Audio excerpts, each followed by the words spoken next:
첫 번째 시간입니다. 그리스도의 향기라는 제목으로 말씀 나누도록 하겠습니다. 자, 먼저 나눠드린 프린트물을 한번 보시면요. 제가 주석마다 좀 이렇게 뽑아서 이런 부분은 좀 알고 가면 좋겠다 싶은 것만 제가 몇 가지만 뽑았습니다. 그래서 이런 내용은 알고 가면 고린도 전후서를 이해하는데 좀 도움이 되겠구나 하는 것만 제가 한번 발췌를 해봤습니다. 자, 고린도 교회의 특징은 아마 이렇게 설명을 많이 들으셨을 텐데, 주목할 것은 이 자유인이죠. 자유민이 20만 명, 그리고 노예가 40만 명 이상, 그러니까 노예가 훨씬 많다는 것을 알 수 있습니다. 그리고 상업도시, 첫 번째 상업도시다. 2번에 세 번째 향락도시다. 그리고 마지막 줄에 음란한 도시다. 요 정도 알고 넘어가시면 되겠습니다. 세계관인데요. 고린도교의 세계관은, 자, 그 헬라의 지혜, 헬라인이 생각하는 지혜, 그러니까 순례 철학자들, 돌아가면서 강연자들, 순례 강연자들, 설교자들이 많았다 그랬어요. 그래서 수사학적, 논쟁적 사고가 굉장히 이렇게 중요시했습니다. 사실은 이런 철학이나 뭐 어느 시대든 예체능이 발달하려고 하든지 철학이 발달하려고 하면 경제가 받쳐줘야 됩니다. 그래서 예체능을 해도 먹고 살 수 있다라는 것은 그 사회가 이제 좀 어느 정도 부에 대해서 쌓여 있는 사회여야 가능하거든요. 그러니까 이 당시에 이 고린도 지역이 굉장히 부유한 도시임을 알 수가 있는 것입니다. 자, 그 세계관 넘어가서 이원론 영과 육체를 보시면요. 자, 물질적 세계, 육체에 대한 부정적이고요. 몸의 부활에 대해서 믿지 않으려고 했습니다. 종말론적 무의미한 물리적인 육체로 생각하여 인간의 몸을 함부로 다루었습니다. 그래서 특히 이 성욕은 식욕과 같은 것으로서 식욕을 해소하는 것처럼 성욕을 채우는 것으로 생각하면서 도덕적인 기준이 없었다는 겁니다. 그래서 굉장히 이제 문란했다라는 것을 알 수가 있죠. 그 이데아 사상을 저번에 한번 설명해 드렸어요. 이데아의 빛이 비추면 자아는 하늘에 있는 거예요. 그 진짜 내 자아가 이데아의 빛이 비치면 이 땅에 그림자가 생기잖아요. 그 그림자가 나라는 거예요. 그림자가 뭘 하든 상관이 없는 거예요. 그림자가 뭐 이렇게 불륜을 저지르든 뭐 범죄를 하든 도둑질을 하든 상관이 없는 거예요. 그림자이기 때문에. 자, 이런 사상이라는 거예요. 그리고 우상숭배입니다. 자, 사회생활의 일부분 이라는 거죠. 엄청나게 신전이 많았다는 겁니다. 종교적인 매춘. 그러니까 우리 이방 신전이 있잖아요. 그 음식 문제가 나온 이유도 여기에 있습니다. 모든 이 경조사를 이방 신전에서 해요. 예배를 그 이방 신전에서 예배를 하고 시작하는 거예요. 그러니까 이미 제물에 바쳐진 곡이라는 거죠.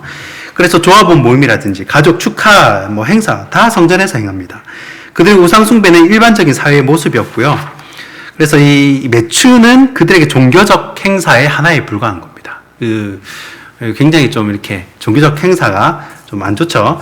여성관은 어떠냐면요. 여성관을 보시면, 처음에는 여성관이 이래요. 처음에는 여자가 없었다. 그런데 인간의 벌로 제우스 신이 여자를 만들었다. 그 정도로 이렇게 좀 다르게 보는 거죠. 멸시하는 태도. 그리고 아리스토텔레스는 여자는 남자를 기형으로 만든다. 뭐 이렇게 얘기했을 정도로 굉장히 여성관이 좋지 않습니다. 자, 교회가 가지고 있는 강점이 뭐였냐? 그럼 고린도 교회가 가지는 강점이 뭐였냐? 자, 언변과 지식이 풍족하고, 그러니까 구약적인 해박한 지식이 있었다는 거예요. 구약적인 해박한 지식이 있었고요. 또 은사의 부족함이 없었다. 자, 은사, 방언, 통변, 신유, 그다음에 예언 부족함이 없었다는 겁니다. 자, 그리고 동역자들이 있었고요. 그리고 연보도 하고. 그리고 전통을 잘 지키는 칭찬받는 교회였습니다. 자, 그럼 문제점이 뭐였냐? 분쟁, 시기와 다툼, 교만한, 음행, 성도 간의 소송, 또 불의행함, 은사 사용과 미성숙함, 사랑이 없음, 뭐 이런 것들이 있습니다. 책의 중심 내용은 제가 두 가지를 동그라미 했는데요. 사랑과 교회의 덕에 동그라미를 쳤습니다. 자, 이 모든 일을 사랑으로 행하여 교회의 덕을 세우고 하나님께 영광 돌리는 삶을 살라. 자, 이 책의 주된 이유, 쓰인 이유. 자, 고린도 교회 재반 문제와 질문들에 대해 답변하기 위해서, 또 교회의 모든 일을 사랑으로 행할 것을 권면하기 위해서, 먹든지 마든지 모든 일을 하나님의 영광을 위한 삶을 살게 하기 위해서. 사랑하면 변한다라는 거죠. 이런 것이 크게 이제 고린도 전후서, 고린도 교회에 사도 바울이 편지를 보낸 이유라고 할 수 있습니다. 자, 오늘은 이 사도 바울이 용서에 대한 얘기를 합니다. 이 고린도후서 2장은 용서에 대한 이야기를 하는데 사실 이 용서가 참 쉽지가 않습니다. 이 관계가 좋은 사람은 뭘 해도 행복을 하지만요. 자, 관계가 안 좋으면 뭘 해도 마음이 불편합니다. 그래서 오늘 용서에 관한 얘기를 해볼까 합니다. 자, 1절과 2절 말씀을 한번 보시면요. 자, 내가 다시는 너에게 근심 중에 나아가지 아니하기로 스스로 결심하였노니 내가 너희를 근심하게 한다면 내가 근심하게 한 자밖에 나를 기쁘게 할 자가 누구냐. 자, 이렇게 시작을 합니다. 자, 이 말은 단순히 설명하면 이렇습니다. 이제는 내 존재 자체가 근심으로 나가지 않겠다. 사실은 고린도 교회에 가지 않은 이유도 사랑해서 가지 않은 것이고 내 목적을 말하고 싶다 라는 것이죠. 사람이라는 것이요, 원래 본심을 현장에서 다 말할 수가 없습니다. 해명을 하고 싶고 또 내용도 말하고 싶고 한데 사람이 그걸 그때그때 다 말을 못하는 거예요. 할 수도 없습니다. 어떤 경우는 지금 말하면 오히려 오해로 엉킬 수가 있고 또 차라리 참고 기다리는 것이 지금 오해를 받더라도 이 먼 훗날 서로를 위해 낫겠다 싶은 경우도 있습니다. 자, 바울도 이 사도로서 복음을 전하는 가운데 또 여기저기 개척한 교회를 서신으로 직접 방문해서 돌아보는 가운데 이런 일을 많이 겪은 거예요. 자, 사실 사도 바울만큼 오해를 많이 받고 또 그렇게 헌신했는데도 오히려 욕을 먹은 사람은 없을 겁니다. 게다가 워낙 이 고난 핍박을 많이 받아가지고 몸까지 성하지 않았습니다. 그러니 마음고생이 얼마나 많았겠습니까? 이 누군가 말하기를 이 목회라는 것은 영원한 가스말이다라고 이렇게 표현을 했습니다. 우리가 하는 사역들이 이 자동차 찍어내듯 이 기계를 만드는 것이 아닙니다. 이 제품이 잘못되면 버리면 되지만 이 사람은 그럴 수가 없잖아요. 하나님은 우리에게 사역을 맡기실 때 이 천하보다 귀한 영혼, 그 한 사람 때문에 하나님께서 아들을 보낼 정도로 이 소중한 생명을 우리에게 맡겼다면 우리에게는 필연적으로 그런 가스마리가 따를 수밖에 없다는 겁니다. 그래도 이 길을 갈 수 있는 것은 이 맡겨진 영광의 무게가 그만큼 크기 때문에 그렇습니다. 그래서 본질에서만 벗어나지 않는다면 우직하게 뚜벅뚜벅 걷다 보면 어느새 풍성한 하나님의 은혜의 숲 가운데 우리가 서 있은 줄 믿으시기 바랍니다. 자, 4절을 한번 보겠습니다. 4절 말씀을 보니까요. 내가 마음에 큰 눌림과 걱정이 있어 많은 눈물로 너희에게 썼노니 이는 너희로 근심하게 하려 한 것이 아니오 오직 내가 너희를 향하여 넘치는 사랑이 있음을 너희로 알게 하려 함이라. 아멘. 자, 이 이야기는 이 바울이 앞서 보낸 서신 그 속에는 그 고린도 교회의 실수와 범죄에 대해서 무섭게 꾸짖었습니다. 혼을 낸 거죠. 고린도 교회는 실제로 말이 안 되는 일들이 막 벌어지고 있었던 겁니다. 그런데 그런 일들은 보통 은사가 많은 교회에서 나옵니다. 무덤 같은 교회에서는 별 일이 일어나지 않습니다. 조용합니다. 예전에 그 하영조 목사님 그 설교에서 이런 말씀 하신 것을 제가 들은 적이 있습니다. 우리 교회는 온누리 교회가 아니고 온난리 교회다. 이렇게 말씀을 하시더라고요. 교회는 원래 시끄럽다라는 것입니다. 죽은 교회는 일 안 하고 있으니까 조용하다는 거예요. 문제가 없다는 겁니다. 반면에 고린도 교회처럼 은사가 많은 교회는 시끄럽고 문제가 많습니다. 왜냐하면 은사는 많고 의욕도 많지만 아직 이 영적인 성숙함이 없으니까 하나님이 부어주시는 은사를 관리할 능력이 안 되는 것입니다. 이 부딪히고 생각이 다르니까 시끄럽게 되는 것이죠.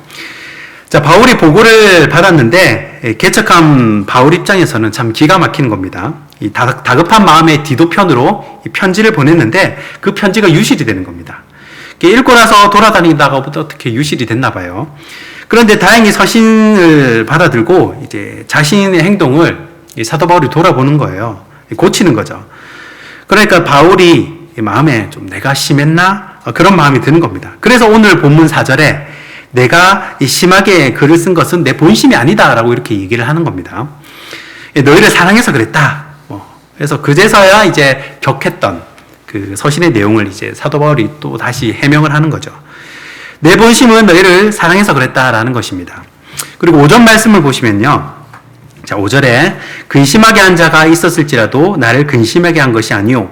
어느 정도 너희 모두를 근심하게 한 것이니 어느 정도라면 내가 너무 지나치게 말하지 아니하려 함이라. 자, 이 말씀은 아직 공동체 중에 근심거리가 남아있다는 것입니다. 자, 이 사람은 반성하고 회개하지 않는 사람입니다. 이 삶의 변화가 없고 옛사람 모습 그대로인 사람, 그런 사람이 있었다는 거예요. 우리가 그 우스갯소리로 이 가룟유다티오라고 항상 이제 어느 교회나 있습니다. 가룟유다티오는 예수님이 가르쳤던 제자들 가운데도 있었잖아요. 그렇다고 예수님 보고 어떻게 제자들 교육을 이렇게밖에 못 시켰습니까? 이렇게 말할 수가 없는 겁니다. 그런데 여기서 주의할 점이 있습니다. 이 6절 말씀을 보시면요. 자, 이러한 사람은 많은 사람에게서 벌받는 것이 마땅하도다. 자, 이걸 오해하시면 안 됩니다. 자, 이런 사람은 벌받아도 싸다 이런 말이 아니에요. 사실 이런 사람은 공동체 안에서 눈총을 받고 또 스스로 고립이 됩니다. 그러니까 외롭죠. 본인도 힘들어지는 거예요. 자, 바울이 그 상황을 뭐라고 설명을 했냐면 이미 그자는 그걸로 벌 받았다는 거예요. 그걸로. 자, 6절 다시 한번 읽어보겠습니다. 이러한 사람은 많은 사람에게서 벌 받는 것이 마땅하도다. 자, 그런 사람은 그 자체가 벌이라는 겁니다. 자, 불효는 불효 자체가 벌을 받고 있는 거예요. 효는 효도를 하면 복을 받는 게 아니라 이 효도하는 자체가 이미 복인 겁니다. 같은 이치예요. 자, 공동체 안에는 이런 경우가 불가피하게 발생을 합니다. 자, 그런 공동체에서 이 의를 따라서 이 치리와 권징을 하죠. 그 교회의 기능 3가지가 있는데 첫 번째는 이 말씀 선포입니다. 어떤 경우에도 이 교회의 말씀이 선포되고 있는가. 두 번째는 이 바른 성례. 세 번째 표지는 바른 권징입니다. 자, 이 3개가 있을 때 이제 교회로서 골격을 갖추는 겁니다. 사실 바울이 말하고자 하는 게 바로 이 3번째입니다. 7절 말씀을 보시면요. 그러즉 너희는 차라리 그를 용서하고 위로할 것이니 그가 너무 많은 근심에 잠길까 두려워하노라. 아멘. 자, 기독교는 용서를 빼놓고는 성립이 안 되는 종교입니다. 여기서 용서는 반드시 회개를 전제한 용서를 말합니다. 자, 회개가 전제되지 않은 용서는 있을 수가 없겠죠. 그런데 바울이 하고 싶은 얘기는 용서가 뭐냐? 이것이 아니라 그 공동체 안에 연약해서 넘어지거나 또 성품의 부족함으로 실수를 했을 때 그 사람에 대해서 반드시 여지를 열어놓으라 라는 그 얘기를 하는 겁니다. 여기서 용서라는 개념보다는 그 사람에 대해서 여지를 열어두는 것이 좋다라는 말입니다. 저도 이전 그 담임 목사님께 배운 게 이 사역자는 다투더라도 결코 벽을 쌓지 말라고 하시더라고요. 벽을 쌓으면 안 된다. 한 배 속에서 나온 형제도 서로 치고받고 싸우는데 남남이 모이면 당연히 성격이 안 맞고 또 일하는 스타일이 다르고 사역에 방점을 찍는 부분이 다 다를 거 아니에요. 그렇더라도 말을 안 한다든지 벽을 쌓고 그렇게 하지 말라는 거예요.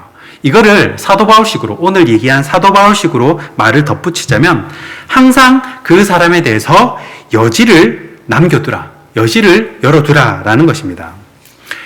자, 중요한 것은 우리 복음의 목적은 권징과 치리 역시도 그 마침표는 용서와 사랑으로 찍어야 한다는 것입니다. 자, 여기까지 가지 않으면 우리는 진정 십자가의 도를 신천했다고 볼 수가 없는 겁니다. 그래서 사도 바울이 이런 얘기를 합니다. 8절에 뭐라고 얘기하냐면 그러므로, 결론이죠. 그러므로 뭐라고 얘기하냐? 너희를 권하노니 사랑을 그들에게 나타내라 라고 이야기를 합니다. 자, 우리가 지금 고린도 후서를 하고 있지만 앞전에 이제 고린도 전서를 다 살펴보지는 못했습니다. 자, 그런데 이제 고린도 전서 3장에 보면요, 성숙한 그리스도인에 대해서 사도 바울이 설명하는 장면이 나옵니다. 사도 바울이 고린도 전서 3장에서 고린도 교인들에게 뭐라고 얘기하냐면 너희들은 아직 영적으로는 어린아이다라고 얘기를 하는 거예요. 자, 고린도 전서 3장을 잠깐 한번 보겠습니까? 고린도 전서 3장 1절과 2절입니다. 이 부분을 한번 살펴보고 짚어보고 한번 넘어가겠습니다. 고린도 전서 3장 1절과 2절 우리 한 목소리로 합독하겠습니다. 고린도 전서 3장 1절과 2절입니다. 두 절의 말씀 우리 한번 합독하겠습니다. 시작. 형제들아, 내가 신령한 자들을 대함과 같이 너에게 말할 수 없어서 육신에 속한 자 곧 그리스도 안에서 어린아이들을 대함과 같이 하노라. 내가 너희를 젖먹이로 먹이고 밥으로 아니하였노니 이는 너희가 감당하지 못하였음이거니와 지금도 못하리라. 아멘. 자, 사도 바울은 고린도 교회 교인들이 신령한 자, 성숙한 자, 그리고 영적인 자들이 아니라고 말하는 겁니다.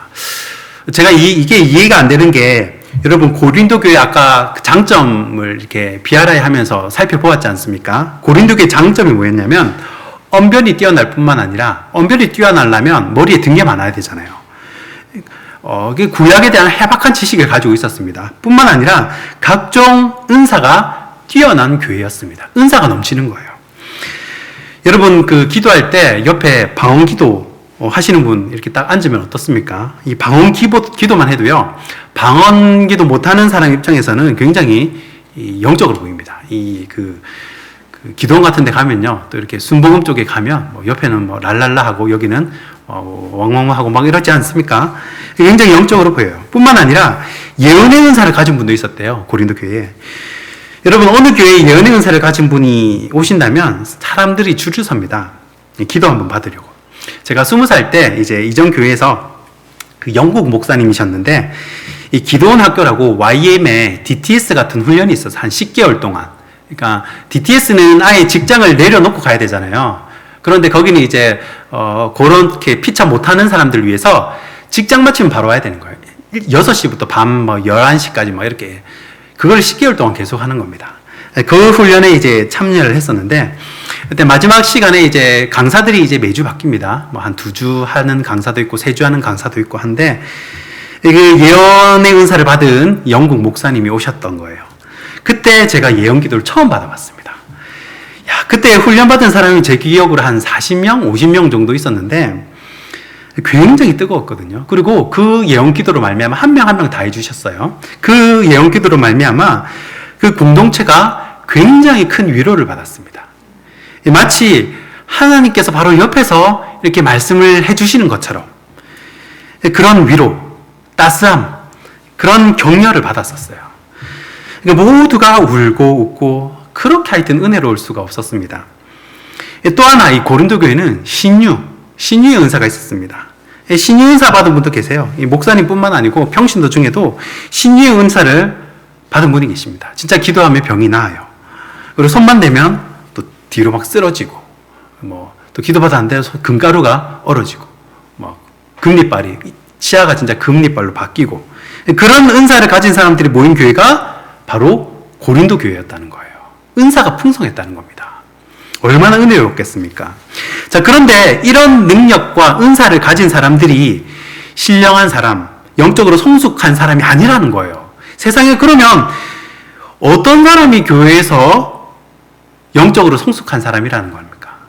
이렇게 능력이 있고 은사가 뛰어나고 이렇게 방언을 하고 그렇게 기도하는 사람이 영적으로 성숙한 사람이 아니고라면 과연 어떤 사람이 영적으로 성숙한 사람이냐는 거예요. 자, 이런 은사를 가진 사람도 영적으로 어린애다라고 이렇게 한다면 영적으로 어른은 어떤 사람이겠습니까? 그 답이 바로 고린도 전서 13장에 나와 있습니다. 사도 바울이 말하는 성숙한 사람, 영적인 어른이 어떤 사람이냐? 사도 바울이 이렇게 얘기해요. 너희들이 방언받았니? 천사의 말을 하니? 그래도 사랑이 없으면 울리는 꽹과리라는 겁니다. 예언의 은사를 받고 산을 옮길 믿음이 있어도 이 사랑이 없으면 아무것도 아니다라고 사도 바울이 얘기를 하는 거예요. 그리고 그러면 그 사랑이 뭐냐? 도대체 그 사랑은 어떤 사랑이라는 거냐? 그걸 풀어서 설명을 하는데 고린도전서 13장 4절부터 나옵니다. 뭐라고 설명하냐면 사랑은 오래 참고 온유하고 시기하지 않고 교만하지 않고 무례하게 행동하지 않고 또 성내지 않고 이렇게 이 사랑의 속성을요 15가지를 설명을 합니다. 자, 여러분 이 사랑의 속성 오래 참고 온유하고 시기하지 않고 이 15가지의 사랑의 속성을요 여러분 한마디로 정의하면 무엇이겠습니까? 자, 방언을 하고요 예언을 하고 또 신유를 행하고 대단한 믿음을 가지고 있다 하더라도 어떠한 신비한 체험을 하고 환상을 봤다 하더라도 사랑이 없으면 울리는 꽹과리라 그렇게 사도 바울이 얘기를 해요. 자, 그리고 사랑의 속성을 사랑이 어떤 거냐라는 것에 대해서 고린도전서 13장 4절부터 15가지로 풀어서 설명을 해줍니다. 사랑은 이런 거다. 자, 그리고 이 사랑의 속성 15가지의 이 사랑의 속성을요 한마디로 정의하면 한마디로 요약하면 뭐라고 말할 수 있을까요? 그것이 바로 이 복음서에 나오는 예수 그리스도의 성품입니다. 그러니까 저 집사님, 저 목사님 진짜 영적인 분인지, 저 권사님, 저 장로님 진짜 신령한 분인지 아닌지, 영적으로 어린아이인지 어른인지 구분하는 방법이 바로 이 사람이 얼마나 예수님의 성품을 닮았느냐 하는 것이 그것으로 결정이 된다는 거예요. 그것이 사도 바울의 설명입니다. 자, 그것을 오늘 본문에서는요, 사도 바울이 뭐라고 다시 표현을 하냐면요, 바로 그리스도의 향기라고 바꿔서 표현하는 겁니다. 오늘 본문 15절이죠. 자, 15절 읽고 한번 마무리하겠습니다. 15절입니다. 우리는 구원받은 자들에게나 망하는 자들에게나 하나님 앞에서 그리스도의 향기니. 아멘. 자, 마지막으로 외국의 유명한 일화 한 가지를 소개하고 말씀을 마무리하겠습니다. 자, 미국의 저명한 의사 한 분이 이 가사 상태, 그러니까 일시적인 죽음 상태에 있을 때 이제 간증을 하는 거죠. 천국에 가서 예수님을 만났다고 합니다. 깨고 나서 이제 간증을 하시는 거예요. 자, 그 의사가 의식불명의 상태에서 어딘가로 가게 된 겁니다. 그런데 그 의사는 매우 긴 터널을 한참 지나서 어떤 찬란한 빛을 만났다는 거예요. 이 빛 대신 그분이 자기에게 두 가지를 물어보셨다는 겁니다. 두 가지가 뭐냐? 첫 번째가 이 마태복음 25장에 나오는 그 달란트 비유 같은 이 질문을 하신 거예요. 각 사람에게 우리가 달란트를 주셨잖아요. 그리고 그 달란트를 이 땅에 있을 때 잘 활용했나? 내가 너에게 준 달란트를 잘 활용했나? 물어보시는 거예요. 그래서 뭐라고 물어보셨냐면 내가 너에게 준 사명을 잘 감당했느냐라고 물어보시더라는 겁니다. 그리고 두 번째가 요한복음 13장에 우리가 13장 34절 말씀이죠. 새 계명을 너에게 주노니 서로 사랑하라. 내가 너희를 사랑한 것 같이 너희도 서로 사랑하라. 그 말씀을 물어보시더라는 겁니다. 그래서 이 두 번째 질문이 내가 이웃을 사랑했느냐? 그렇게 물어보시더라는 겁니다. 뭐 그분의 간증이에요. 그리고 하시는 말씀이 내가 다시 기회를 줄 테니 돌아가라 해가지고 다시 살아났다고 합니다. 자, 그 이후에 이 의사가요, 너무 신기하고 너무 이렇게 좀 이렇게 마음에 와닿아서 자기와 동일한 비슷한 체험을 한 사람이 혹시 있지 않겠나 해서 찾았답니다. 일부러. 의사니까 환자들 많이 만날 거 아니에요. 그래서 동일한 체험을 한 사람을 한 200명을 모았는 거예요. 이 미국 전역에서. 그래서 그 200명을 상대로 조사를 했답니다. 뭐 이게 다 이제 조금 다 차이는 있죠. 다 여러 면에서 차이가 있었지만 이 주목할 만한 공통점이 있었다는 거예요. 그게 뭐냐면 바로 어떤 토너를 통과해서 빛을 만났다는 것. 그리고 이 두 번째로 예수님이 하셨던 그 질문을 그들에게도 하셨다는 거예요. 여러분, 은사도 귀하고 사역도 소중하지만 이 무엇보다도 저와 여러분 모두가 예수 그리스도의 성품을 날마다 닮아가는 이 그리스도의 향기를 가지는 그런 복된 자녀들이 되기를 주님의 이름으로 축원하고 축복합니다. 기도하겠습니다.